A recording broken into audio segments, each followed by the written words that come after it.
Hello guys, welcome to the WTS channel. आज हम movie explain करेंगे द ग्रेस। मूवी के स्टार्ट में हमें एक कपल को दिखाया जाता है जो एक बेबी चाहते हैं। इसके लिए वो काफ़ी एक्साइटेड थे। फिर हमें 7 मंथ आफ्टर का वक्त दिखाया जाता है। यहाँ वो वाइफ जिसका नाम मैडेलाइन है वो प्रेग्नेंट है और बेबी आने में कुछ ही दिन बाकी है। यहाँ हमें इन लोगों के बारे में बहुत कुछ पता चलता है। मैडेलाइन फर्टिलिटी के लिए मेडिसिन लेती थी क्योंकि उसे प्रेगनेंसी में बहुत मुश्किलें आ रही थी। उसे ये भी पता चलता है कि उसकी मदर इन लॉ का बिहेवियर उसके साथ बिल्कुल ठीक नहीं था।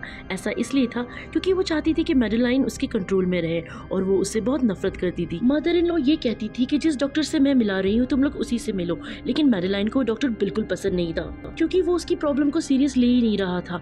मैडेलाइन और उसका हस्बैंड ये डिसीजन लेते हैं कि हम कोई हॉस्पिटल में नहीं जाएंगे, किसी मिडवाइफ यानी दाई से कॉन्टैक्ट करेंगे। यहाँ मिडवाइफ को भी हेल्थ क्योर स्पेशलिस्ट ही माना जाता है, मतलब प्रेग्नेंट लेडीज़ की केयर करने के लिए उन्हें रखा गया था, लेकिन प्रोफेशनली वो डॉक्टर नहीं होती, जिससे मैडेलाइन की मदर इन लॉ को ये सुनकर बिल्कुल अच्छा नहीं लगता।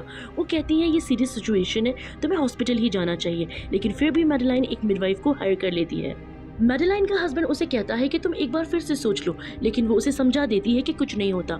मिडवाइफ उसके हस्बैंड से कहती है कि आप परेशान मत हो, इस चीज़ में मैं बहुत प्रोफेशनल हूँ, आप लोगों को कोई मसला नहीं होगा और बेबी ठीक से आ जाएगा। मैडेलाइन के घर पर एक बिल्ली भी थी जो चूहों का बहुत शिकार करती थी। ये बात मैडेलाइन को बिल्कुल भी अच्छी नहीं लगती थी क्योंकि वो ऑलरेडी बिल्ली को बहुत अच्छा खाना खिलाती थी। डिनर के बाद मैडेलाइन के चेस्ट में बहुत ज़्यादा दर्द होने लगता है। उसका हस्बैंड परेशान हो जाता है और उसे हॉस्पिटल लेकर जाता है। वहाँ जो डॉक्टर मैडेलाइन को डील करता है वो उसकी मदर इन लॉ का जानने वाला होता है, जो मैडेलाइन को बिल्कुल भी ठीक नहीं लगता और सरप्राइजिंगली वो उसके हस्बैंड को भी अच्छा नहीं लगता। वो दोनों अपना इलाज कराने से उससे मना करते हैं, लेकिन वो डॉक्टर उनकी नहीं सुनता। वहाँ उसका हस्बैंड मिडवाइफ को कॉल करने लगता है।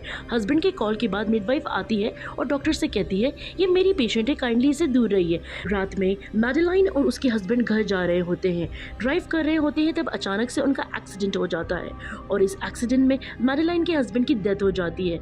यहाँ मैडेलाइन का भी काफ़ी ब्लड लॉस हो जाता है। उसे कुछ समझ नहीं आता कि वो क्या करे। वो मदद मांगने के लिए उसी मिडवाइफ को कॉल करती है।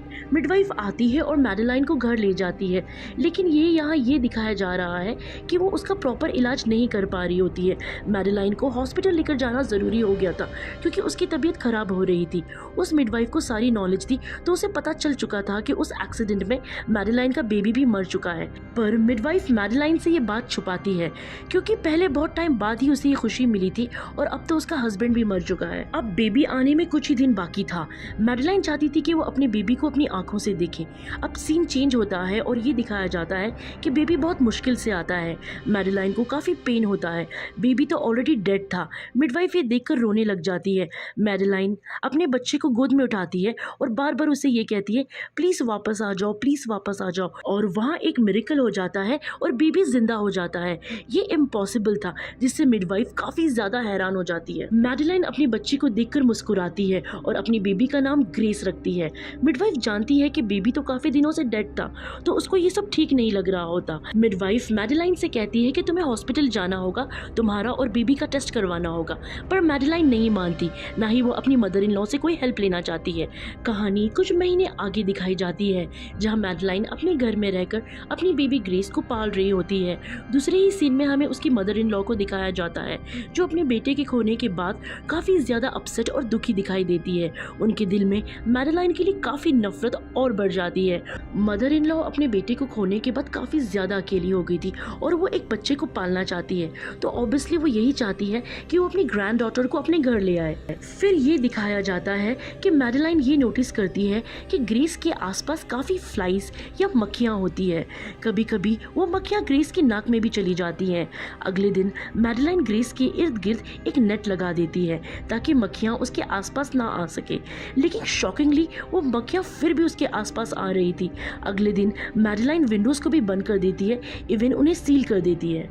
यहाँ बेबी ग्रेस की हरकतें कुछ ज़्यादा ही अजीब हो गई थी। मैडेलाइन जब उसे ब्रेस्ट फीडिंग करती थी तब ग्रेस दूध हजम ही नहीं करती थी, वो उसे हमेशा बाहर निकाल देती थी। इसी बात से मैडेलाइन को ग्रेस की काफ़ी फिक्र और टेंशन होने लगी थी क्योंकि पिछले कुछ दिनों से उसने दूध ही नहीं पिया था। मैडेलाइन की एक असिस्टेंट भी थी जिसको वो मैसेज देती थी कि मिडवाइफ तक पहुँचा दे, क्योंकि मैडेलाइन की सिर्फ मिडवाइफ ही एक दोस्त थी। मिडवाइफ भी उसकी कोई हेल्प नहीं कर पा रही थी क्योंकि मैडेलाइन की जो असिस्टेंट थी वो उसे मैसेज कन्वे ही नहीं कर रही थी। दूसरे सीन में हमें मैडेलाइन की मदर इन लॉ को दिखाया जाता है जो मैडेलाइन के बच्चे को छीनने की प्लानिंग कर रही होती है। और यहाँ मैडेलाइन को ये डर बैठ गया था कि अगर वो हॉस्पिटल जाएगी तब डॉक्टर उससे उसकी बेटी छीन लेंगे। कुछ टाइम बाद ये दिखाया जाता है जब मैडेलाइन ग्रेस को ब्रेस्ट फीड कर रही होती है। ग्रेस दूध पीने के बजाय उसे जख्मी कर रही होती है और उसका खून पी रही होती है। मैडेलाइन ये चीज़ नोटिस करती है पर इसे इग्नोर कर देती है क्योंकि वो अपनी बेटी से बहुत ज़्यादा प्यार करती है और उसे खोना नहीं चाहती, इसलिए वो खुद को जख्मी करने देती है। मैडेलाइन को ये डाउट आ चुका था कि ग्रेस नॉर्मल बच्चों की तरह बिहेव नहीं कर रही है। उसकी भूख दूध से ख़त्म नहीं होती है पर खून उसे रास आ रहा था। उसका पेट दूध से नहीं खून से भर रहा था और वो अपनी प्यार की खातिर उसे अपने आप को जख्मी करने दे रही थी। इसके बाद मैडेलाइन ये भी नोटिस करती है कि ग्रेस से काफ़ी स्मेल आने लगती है। हालांकि कई बार मैडेलाइन ने उसे नहलाया है पर वो स्मेल उससे नहीं जाती और मक्खियाँ भी उसके आसपास ही रहती है। अगले दिन मैडेलाइन जब मार्केट में होती है उसके ध्यान में सिर्फ यही बात घूम रही होती है कि ग्रेस खून पीती है, तो वो सोचती है क्यों ना ये मीट ले लिया जाए और उसकी भूख मिटा दी जाए। घर आकर वो मीट का सारा खून निकाल देती है और एक फीडर में फिल कर ग्रेस को दे देती है। लेकिन ग्रेस को जानवरों का खून राज नहीं आता, वो उल्टियाँ करने लगती है। इससे उसकी माँ समझ जाती है कि ग्रेस सिर्फ इंसानों का खून पीती है। बिना खून के बेबी ग्रेस बीमार होने लगी थी और मैडेलाइन ये सिचुएशन किसी को बता भी नहीं सकती थी क्योंकि किसी को पता चलता तो वो ग्रेस को अपनी कस्टडी में ले लेते या फिर उसे मार देते। वो ये भी नोटिस करती है कि उसकी पालतू बिल्ली ग्रेस के लिए मरे हुए चूहे ला रही थी। दूसरे सीन में हम मैडेलाइन की मदर इन लॉ को देखते हैं कि वो एक डॉक्टर से बात कर रही होती है। वो डॉक्टर से ये कह रही होती है कि तुम मैडेलाइन को पागल साबित करना ताकि ग्रेस की कस्टडी मदर इन लॉ को मिल जाए। फिर ये दिखाया जाता है कि मैडेलाइन बहुत ज़्यादा वीक होने लगी थी। उसे सब कुछ धुंधला दिखाई दे रहा था। उसकी बॉडी बुरी तरीके से कांप रही होती है। अगले दिन वो डॉक्टर मैडेलाइन के घर आ जाता है जिससे उसकी मदर इन लॉ ने भेजा है उसे पागल साबित करने के लिए। अब मैडेलाइन की हालत इतनी ख़राब थी कि वो खुद डॉक्टर से हेल्प मांगती है, लेकिन वो डॉक्टर को ग्रेस और अपने जख्मों के बारे में कुछ नहीं बताती। तभी डॉक्टर मैडेलाइन को रिलैक्स करने के लिए एक इंजेक्शन देता है। तभी ग्रेस रोने लगती है।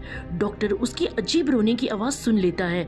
वो मैडेलाइन के मना करने के बावजूद ग्रेस को देखने रूम में चला जाता है। तब मैडेलाइन पीछे से डॉक्टर के सर पर हिट करती है और वो डॉक्टर वहीं पर गिर जाता है।